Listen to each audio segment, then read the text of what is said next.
first off, debut of the black uniforms. What do you think? You know, I love when they're 2-0, so that's always great. I think it's an awesome look. I remember, coming out watching Derek Carr games and being able to see Fresno State play, and it's a tough look. It's new.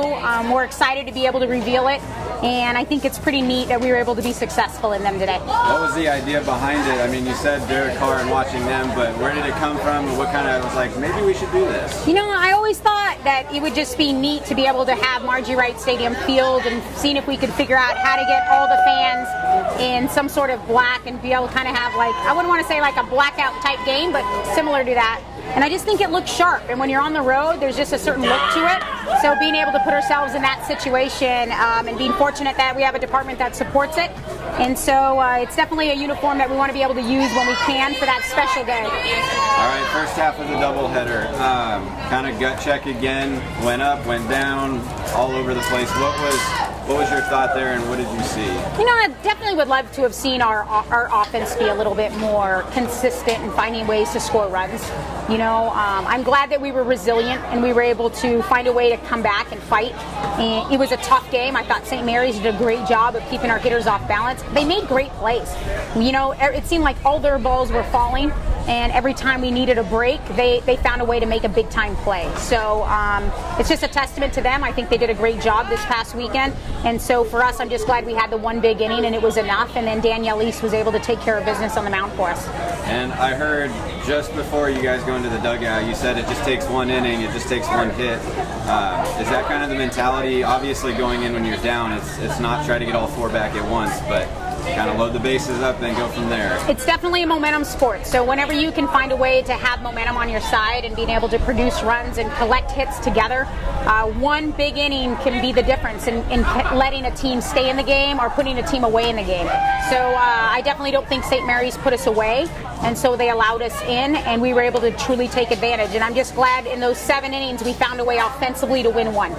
And transitioning to the second game, another big game on the hill from Dulcini, and then bats came to life, it seemed like. Yeah, I definitely think they took a little break and they were maybe enjoying the island a little bit, but I'm glad that we were able to barrel up some good pitches. We found a way to get the long ball going, and Dulcini did a great job. And, all of our pitchers, honestly, have done a good job. Even Danny Lung in Game 1 had a great start. It's hard this early in the game to go 7 innings. We're not conditioned for it. So being able to see Dulcini go all 7 today and being able to still have strikeouts at the end and be able to maintain her velocity is good for us, because that's what it's going to take for us to win a conference championship this season.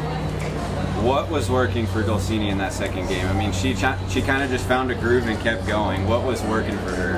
I think for her, whenever she can throw to both sides of the plate and keep the ball down and up, it allows her to stay in the game a lot more, because hitters have to decide whether they're going to attack up or they're going to attack down, and she was able to throw strikes with up pitches and down pitches, and then she was also able to go in and out. So when you have to protect 4 corners of the game as an offense, it's tougher, and so you get to stay in the game a lot longer because you can't cut the plate in half.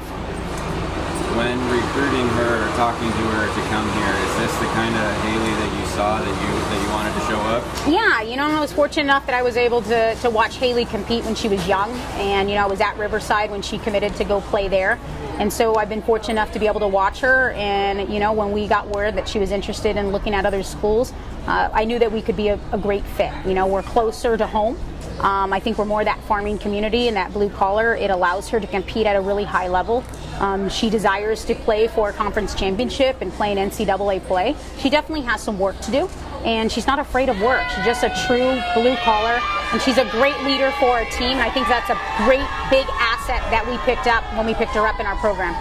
Coach Jody throwing out the 6 of 7 first outs. How big is that for not just the pitcher but for the defense? To know that what they're doing is working, and you immediately put them kind of on their heels. It forces an offense to have to score with 1 or 2 outs, and it's harder. They can't string as many things together. It takes the sacrifice bunt away, the steals, and so even Carrasco throwing out one of their runners that did a great job last season of stealing bases. You shut that down early, and they have to hit their way on. So whenever we can get the leadoff out, I think it makes us a little bit more controlled throughout the game.